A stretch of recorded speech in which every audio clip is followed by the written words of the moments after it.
welcome to Power of Economics YouTube channel. In this video, you will understand what is microfinance. Just think about how poor people, low-income households, economically weaker sections, unemployed and most disadvantaged socio-economic groups of people will lend money. You don't need to think like a philosopher.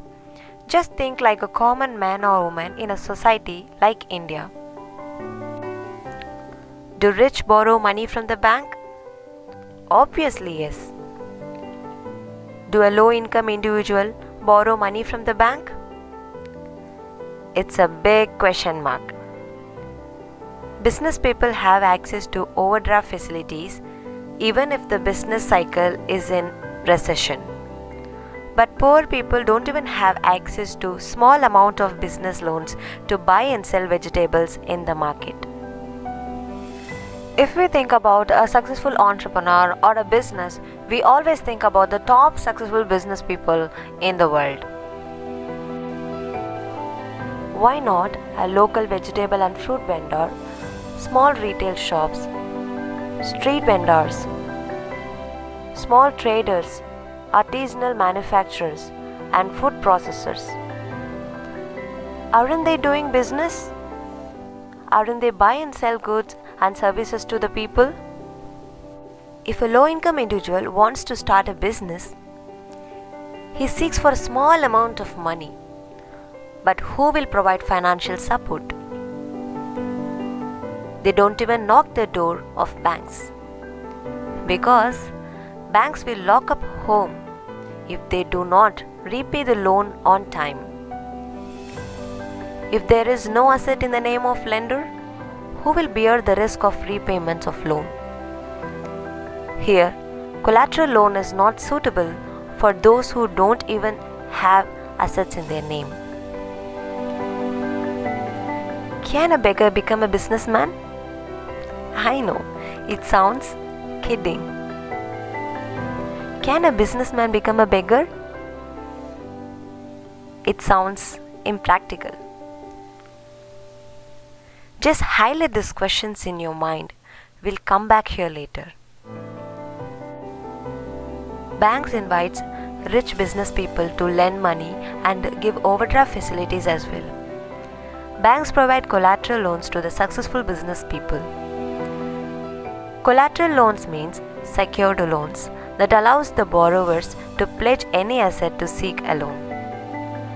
The loan amount depends on the value of the asset.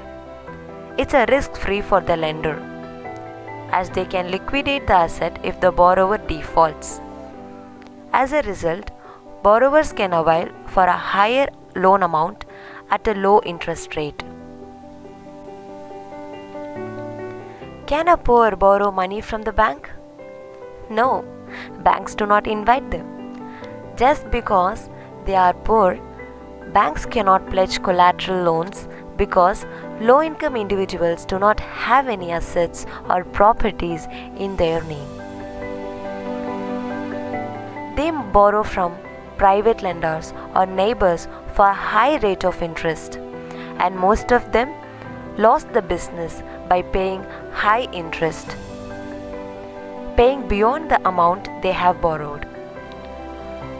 Here, poor becomes poor by losing the money for high interest rates, and they lose confidence in their life and stay in the poverty line and also below the poverty line. Rich becomes richer by lending and investing in business over and over again. To overcome this situation and to overcome the vicious cycle of poverty and to avoid threatening situations, here comes the solution. Yes, our title hero, microfinance.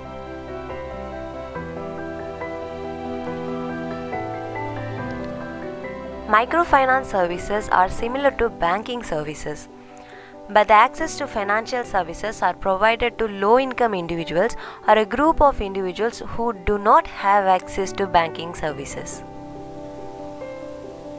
A small amount of loans credited with low interest rates to low income individuals to run a small enterprise to generate income. Provides reasonable loans to the small business people.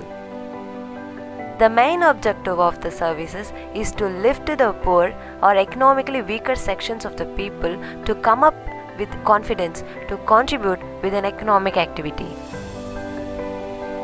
It is a challenge for the low-income individuals or a woman or a group of women to fight against poverty. Microfinance serves as a non-banking financial institution for the low-income individuals or a group of individuals who do not have access to financial institutions to save, invest and borrow or to be insured.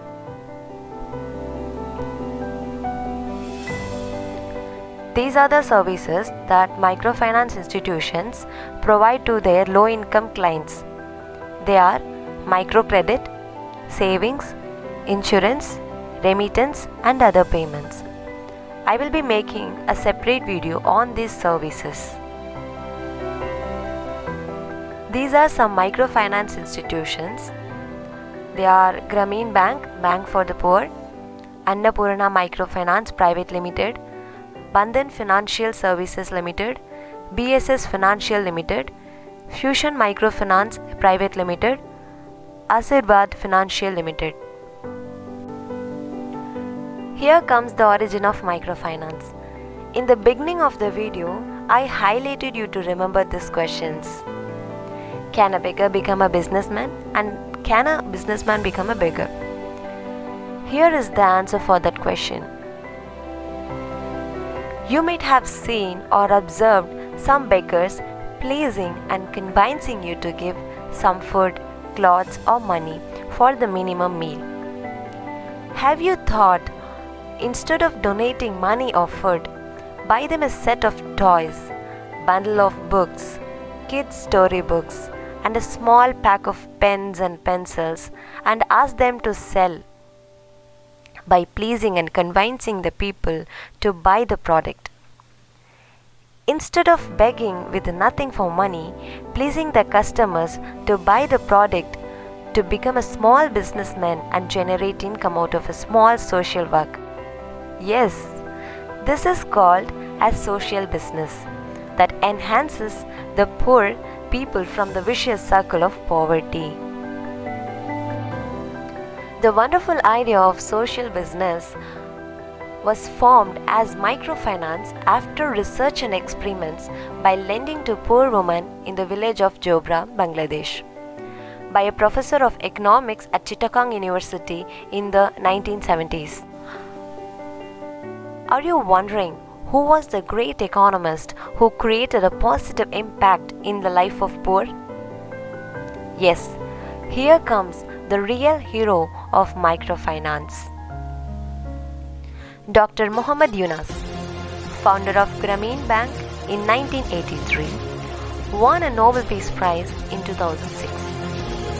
In microfinance, disbursed collateral-free loan of $34.50 billion to around 9.67 million borrowers. I hope you understood what is microfinance. I will be uploading few more videos on microfinance. Thank you so much for watching. Bye.